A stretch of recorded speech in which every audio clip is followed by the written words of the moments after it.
the Planning Committee for the Martyrs Day. Chief, good morning to you. Good morning, Francis. Thank you so much for joining us this morning.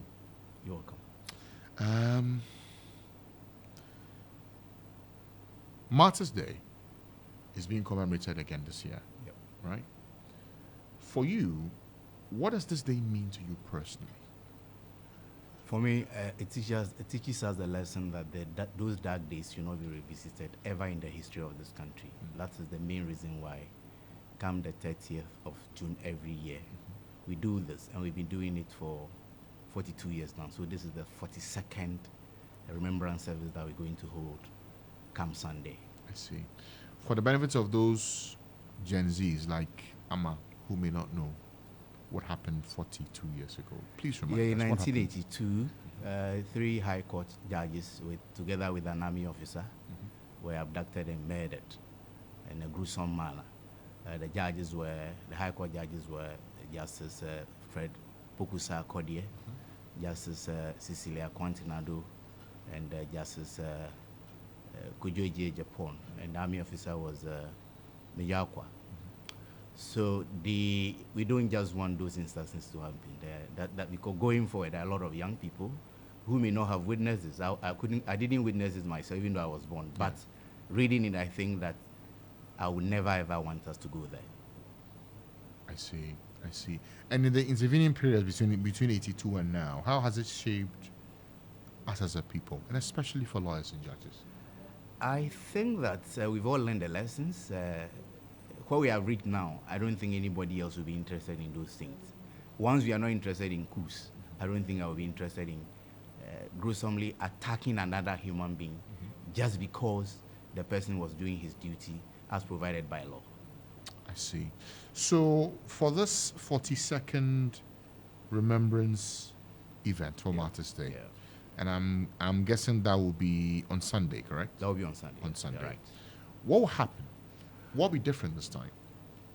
Well, the routine will be the same, except that this time around we move from the Orthodox churches to, should I say, charismatic church, because this time we're doing it at a Calvary Baptist Church, Shashi, and the guest preacher will be Reverend Fred Degbe. We start the event at 7 a.m. at the forecourt of the Supreme Court by laying wreaths. We will lay 3 wreaths. One will be laid by the Chief Justice, another by the President of Ghana Bar Association, and another by a representative of the bereaved families. From there, we proceed to the church. We expect the President to be with us. He's always been with us in the church. Yes. And all indications are right that he'll be there with us this year too. I see. And probably this may be the last time that he'll be with us in his capacity as president. Yeah. I see. For you mentioned that for the wreath laying, the families are always there. Yeah, they are always there. Okay. And they are there with us in the church service too. In And the church general service. public is invited. It's invited. Yeah. Is the state still taking care of the bereaved families? For that much, I can't tell. But knowing our history, I will not be far from right by saying that no. Knowing our history. Should we Because be doing that? I think if people deserve that, why not? Because if you read their history, some of those judges' children were as young as people who attained just secondary school education at the time that this happened. Yes. In this country, after secondary school, what do you have to do? You don't have much to do. Yeah. So somebody will have to take up that responsibility, make sure that they become good citizens of this country. So I think that the state should be interested in happenings like that, especially the aftermath of it. The aftermath. Yeah. For the larger society, for the citizen, beyond the remembrance or commemorative events on Sunday, how do they process this dark day in our history, and what do they do to ensure that we do not go back to it again? Well, I think that we just have to try to understand what people are doing. You may not have to agree with them, but you may have to find out whether what they're doing is proper, is their mandate. One that is within their mandate. They owe you no responsibility to please you. So you don't have to be aggrieved just because you did not get the results that you want. Typically, when people speak of justice delivery, it's also based on their level of education. Yep. should we be working towards increasing, or should I say lifting the floor when it comes to legal education for the general citizenry, so that when decisions are taken, they are not seen purely from the layman's perspective? If you understand the answer, you're not talking about formal legal education. You're talking about public education only. I have always maintained that the foremost thing we should be doing is to educate people on the workings of the adjudicative system, so that you don't have situations where people do not understand what is happening in courts. They can just march in there, and then attack court workers and judges and magistrates. So a lot of education will have to be done on the rights of people, and more especially on how the adjudicative process works. And should that be something that the judicial service leads, or should it be the bar association that leads it? Who should take that front seat I think in terms of the general public education when it comes to matters relating to our justice delivery system? I think that those who should be in the lead should be the judicial service, together with the bar, the CSOs, any other person who understands, properly understands how the judicial process works, should be willing to do that. Especially entities like the NCC are not supposed to be actively around times like this when they are coming to do elections. Whether we do elections or we do auction of votes, that's another matter. Then, of course, if assembly member, I'm told, assembly member candidates, I'm told, are also paying people to be voted for, then what are we doing? Yes. So I think that it should be all hands on deck. All of us should get involved. But those who are knowledgeable can be invited by these institutions and other relevant bodies to do their education, so that we don't hear these things about people attacking courts and all that. In fact, we have gone past that. I don't think that in the 21st century we should be hearing some of these things. Often there's always the conversation about the citizen must understand the rule of law. Yeah. But what happens when the citizen feels or has a strong conviction that the rule of law has not been respected? Well, everybody is entitled to his opinion, but of course there are societal standards that we all go by. That is what we call the reasonable man standards. So for us lawyers, once a ruling or a judgment is delivered by a competent court of jurisdiction, and they decide that the law is properly applied, evidence is properly taken and the facts are applied to the law is applied to the facts, you just have to take it as it is. That is why we have a hierarchy of courts. So yours is to explore and exploit the avenues available to the highest level. If you don't get what you want, too bad for you.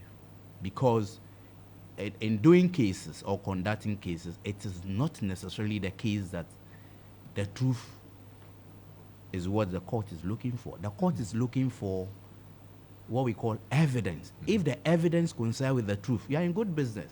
But if the evidence is against you, you may be telling the truth, but I'm afraid it will not work for you. So truth without evidence is no defense? Truth without evidence is no evidence before the courts. Because the judge sitting there is a neutral person. He wasn't part of any of the activities that culminated in that matter coming to court.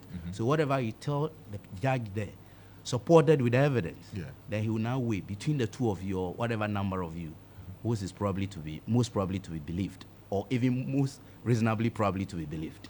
You see, we had a conversation earlier about public education, about the law. Yes, the maxim has always been that ignorance of the law is no excuse. However, how do you hold a man who is not literate, who does not know the law, to a crime that he knows no knowledge about? I have held a personal view that every law has a backing of morality. Just as religion will tell you don't go and kill, no law in Ghana will tell you, no religion will tell you go and kill. No law in Ghana will tell you go and kill. So even if you don't know the law, your morals should tell you that killing is the wrong thing. But as I said, of course, the fact that people are not literate in the law does not mean that they should be ignorant of everything around them. That is why the jury system, for instance, is a very good thing. So when I heard lately that, and even last year, that they are on leave just for peanut not being paid them, they are on strike just for peanuts being paid them, I got scandalized because the jury system helps inform some kind of education. Those who go there as juries, those 7 people, are members of the society. As jurors, yeah. Yeah, and they go there, they go back to the society and explain to people what they have learned. So we should pay attention to that. If we are scrapping it, let's scrap it. But once we promise them, we give them allowances. Let's do the needful. Because I heard some of them, they pay them only about 100 cedis per sitting. That is no money for the states. To be able to pay. Yeah, because I don't think that the areas, any of them will be entitled to about 10,000. I'm not sure. And how many are we talking here? Well, for every sitting, you're supposed to have 7. No, how many jurors do we have? Generally. Generally, I can't tell the number, but for a jury to be formed, you need 7 people. Okay. Yep. I see. And who qualifies to be a juror? I have always wondered that because, I mean, could I qualify? Could the ordinary person qualify? Yes, people who qualify are those between 25 years and 60 years. Okay. And must be resident in Ghana and must understand English. But there are certain categories of people who are also exempt. The president, vice president, speaker of parliament, members of parliament, assembly members, professionals like lawyers who are in active practice, pharmacists in active practice, doctors, and the like. Why? Why are those ones? So are media professionals exempt? Yes, you are. We are exempt. Yeah. Why? Journalists. Yes. Yes, you are. Because you are a particular class of people. They want the ordinary person to understand. That is why. Am I not ordinary? Am I not a citizen? No, but you are a citizen. Yes. But once you belong to such professions, Yes. you cannot. The president is also a citizen, yet he's exempted. So it is not. Is it because of the position of influence you have? I believe so. But I think that these are people who just have to deal with the fact, with the knowledge that they know. That is why a jury can even say that the law, the way we are applying this law is harming society, so let's stop it. They can make that suggestion. Because having listened to everything, because the judge only sums up the law for them, which is not even binding on them. Yeah. They just look at the facts. They listen, they observe, and they make up their mind. Oh, if A, B, C, D is this way, can we get to Z on this score? For the law, you may get there, but for them, no.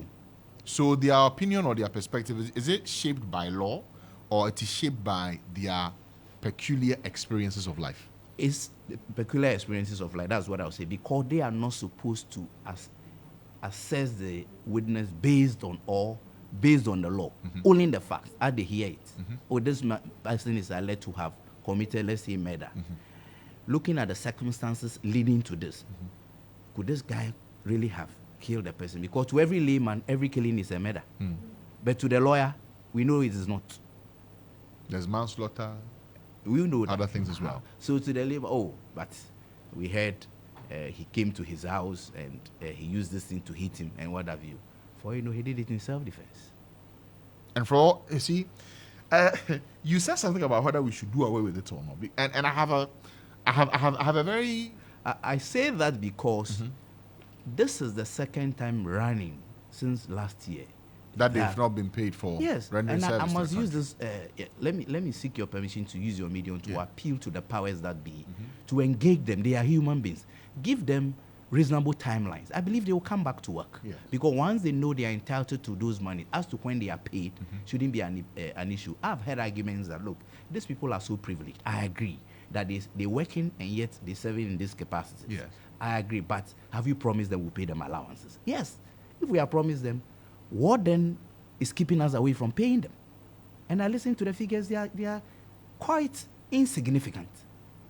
We spend money on many things because once they are on strike, people's rights are affected. Yes. People have to go back to on remand. Court cases are urgent. Of course, lawyers' business to suffer because your diary will be disrupted. I see. But the point you make about the jurors forming their decision based on their varied experiences and not necessarily based on the law. Yeah, because they are no lawyers. Or an analysis of the evidence before them. Yes. How is that fair to the one whose life is in their hands by way of the case? It's fair because it's one of them. That is why they don't take them far away. They are taken from around the community. Yeah. So they may have observed this guy's behavior for a very long time. The judge may just be seeing the guy for the first time. So they have a certain history about the guy. Some of them may have been his playmates and what have you. Oh, people like that can be part of the jury. But you didn't know, because maybe when we were young, we were together. You didn't know, yeah, because it's people from the community, not far away. Maybe if it's happening in that crowd, you can take somebody from Adenta. But you may have known that person before. Because you have lived there before. Or we've been to school And the before. lawyers will have the chance to screen these jurors, isn't it? Yeah, they do. That we have you reason to can believe that this object- person yeah, knows you- each other, Yeah, you so can yes. object to it. Why not? Okay. You have that right. You have that right. I see. But you see, their decision, you can only have a decision taken by them if it is, let's say, a murder case. It must be unanimous. Yeah. If it is not, they will have to reconstitute. Not the same group. Another group will Another have group. to come. I see. And in other cases, it has to be 5-7. 5-7. Yes, because- 5-7 meaning what? 12. No. 5 against 2. 5-2. Yeah. Okay. Yeah. Sorry, 5-2. 5-2. Sorry. Majority decision. The majority decision, because see. you must always have 7 of them. Yeah. Do we have too many lawyers in the country?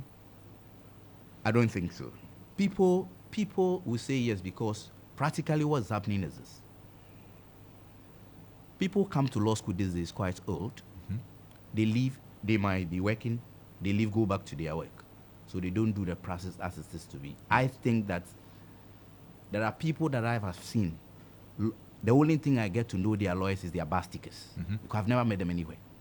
Not in court? Not in court. I've been in this profession close to 20 years. Wow. But I haven't seen. So you are the proper senior they refer to? No, I haven't read there. People Oh, but are you're senior. senior. Senior is over 10 years. Yes, isn't it? but we are not the proper answer senior Kuja to and Co, who are 40 and above. So I think that in as much as people may have to do legal education, we have to look at a few things. Now the problem we have is that we have people coming out. Where to dream them as pupils becomes a problem, because Pupillage, okay. the chambers are not there. There are no chambers. But Or few. They are not there in the sense that they are limited. Who would like to pay a little more for square meter in terms of dollar just because he's taking on a people? For what? Because the month he's looking at his running costs. Yes. So the person may come out of law school just because he's passed, he's a lawyer. But the proper training begins after you become a lawyer. I always say that there's a difference between being a lawyer and becoming a lawyer. You may become a lawyer, yet you are not a lawyer. After law school, that the training begins. But we don't have the facility. So we may have to look at it. I am for it. But let us do our homework well, so that when we hit the road, we know we are not stopping anywhere. But that point you make about space for those who finish to go and do their pupillage, who fixes that? Because a lot of the law firms are private. About 99.9% are private. Yeah. It is about 10 years ago, if my memory serves me right, that we decided to make legal departments to chambers. Yeah. How many of them are even ready to take on people? Because if your HR says, no, we can't take on people, what do you do? No chance. No chance. So lawyers are purely private people. So you have to manage. They are business people. That's the way I describe it. Any lawyer who thinks that he's not doing business, then he's deceiving himself. You are a businessman. So you must always have in mind at least to break even. What is the point in bringing somebody to come and be using your AC, watching your TV, using your internet, who virtually is of no use to you? For a few months of learning. Few months of learning, but he will not give you As an anything. intern, you can ask them to give you value. Why is it that now, to be able to do pupillage, we have to go through people? When I finished law school, I just walked somewhere. It took me on like that. But Was it because the numbers were few to take on? Of course. Okay. The numbers were few. My class were less than 100. So over I the think we were years, about 70 or 75. so is it that over the years, many who have become lawyers, built experience, are not building as many chambers across? The truth is that many of the lawyers these days too are workers before becoming lawyers. Yeah? So their commitment is their work, because, of course, you have to think of. Daily bread. Of course, it's important. So I think that is what it is. As for the law firms, people are forming, but our rules are also clear. Unless you are 7 years, you can't take on a junior. Even though after pupillage of six months, as we have it now, Yes. you can decide to set up. But that would not be advised. How much would you have learned? By your experience. Of course, because this profession, I think the reason we respect our seniors is all because of the experience. Because something you are running around talking about, he's just listening. You finish, he makes one sentence, that's the end of it. That's the end of it. One line, you're done. You are done. Because he has experience. He's seen it before. Yeah. So I think that we have to be committed to that. And I think that people think that the profession, there's a lot of money to be made. I must admit, yes, every business will give you money, but with time. So the lawyers themselves might learn to. It takes a lot of time. Of course, they must learn to mark time. Your work will speak for you. A normal business cycle takes 5 years for you to break even. Is it the same for lawyers? Not in all cases. I say, as a lawyer, you may not be rich, you may not be wealthy, but if you work hard, you'll be resourced. Resource means at least you can take care of your needs. Where working hard means what? Of course, you shouldn't be the usual 8 to 5 person. You should be able to leave your office sometimes midnight. Sometimes weekends, you have to go and work. Sometimes if you have to sleep, you have to sleep. Sleep in the office? Of course, it happens. It happens. If you are doing submissions for, let's say, court appeal, you have a deadline or Supreme Court or any other. Or you have received somebody's written submission. Yes. You think that, Charlie, where the thing is going, I have to sit up. You go back and sleep. Meanwhile, tomorrow morning you meet. I don't think that once in a while you have to break your work. But every time, hard work. Just like the businessman. Oh, yeah. Every lawyer to me is a businessman. So if you don't have the stomach for it, don't touch it. That is what I think. People think that, I think that, let's be fair, just as people want to be called broadcasters or journalists, some people want to be called lawyers. That's all. So it by name. By name, that's all. By name. That is but why, not by value of practice. That is why your own brother will call you, he's arrested. You are not thinking of what to do. Me, are about 10 years at the bar. That's the truth. You may probably have to call a classmate. Why? because you have no idea what to do. Of course. Francis, I tell you as a person, I have something I call SIPS. Yeah. The way I call the abbreviation. The first S stands for your strength. You must know your strength first before you opt for something, that anything you want to do. The second one is interest, I. Then the P stands for passion. Then the last S is skills. You must assess all these 4 before you zero in to whatever you want to do. Other than that, you'll be struggling, you'll not enjoy it. Some of us may not be making money from law, but we are so fulfilled because we are lawyers by choice, not by chance. Nobody forced you. Yeah. Circumstances did not force you. Yeah. And you enjoy it. That is why if you are reading crowd, there is midnight, you still want to finish before you go. Because you enjoy what you're reading. Of course. Because the more you read, the more you get to know that you do not know anything. That is the truth. The more you learn, the more you get to know that you do not know anything. Unless you don't read. If you read, you realize that, look, you know, the best that can happen to you to say that you know next to nothing. Yeah. But you know that you know virtually nothing. Because the things are there. There's a lot to learn. A lot. The last time I was asking myself, somebody was there who came to my office and said, oh, Charlie, I wish all these things were in my head. We said, look, you would have gone mad by now. Never think about it that way. Because you just see the books, you wish you could read all, but the point is that one at a time. And you get it. I see. So that young guy who's listening this morning, who says, oh, the way this lawyer is speaking, I want to be like him. What do you say to him? I will encourage him, but he must know that as a law student, we call the law a jealous mistress. At that level, if he has a girlfriend, he should let the girlfriend know that there's a number 1 girlfriend.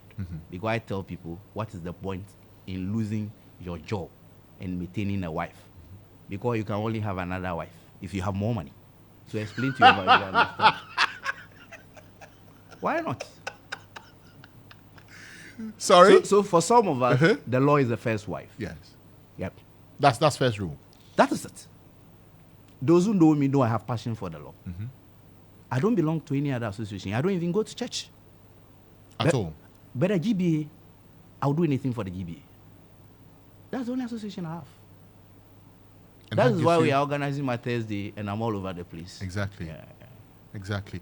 I know you have to also be on television, so I'll wrap up my conversation with you now. However, before you go, you said something about SIPs. Yeah. Does that apply to every facet of life? Of course. For everybody? Everybody, of course. Let me quote Richard Branson. I'm going to paraphrase. That's fine. Richard Branson says that choose a profession that you are interested in and have passion for. That is the only way you become successful. And he says the only asset you have is your reputation. Period. And he went on to say that when people begin to interview him, they describe him a billionaire. He gets offended because that anybody can get. So, the only thing... And Warren Buffett will tell graduating students that once it is money that you're looking for, you will never be fulfilled in your job. Look for a job that you have passion for and you are interested in. The rest will follow. Fantastic. Xavier Kuje, I like your name already, and I like how you think already, but I thank you for your time. Thank you too for for giving me joining this us. opportunity. I'm grateful. He's the Public Relations Officer and Chairman of the Planning Committee for Martyrs Day, joining us this morning. I think you've learned more this morning in the last 20, 25 minutes than you've ever had for quite a long time. I thank you for your time. I'm grateful. Can I call you a friend already? Oh, why not? Ah, I have a The friend good already. thing is that I don't have a best friend. I have friends. That's fine. It's not a problem. Everybody's. I don't fight for best. Once you are my friend, I'm good. We're good. We're Thank just you, fine. Francis. Thank you, sir. All right. It's 7 minutes past 9. You're listening to Morning Star. Live here on Star 103.5 FM. I will go for a break now. When I return, there are some other developments that I have to keep you abreast with. I'm back after the break. Stay with us.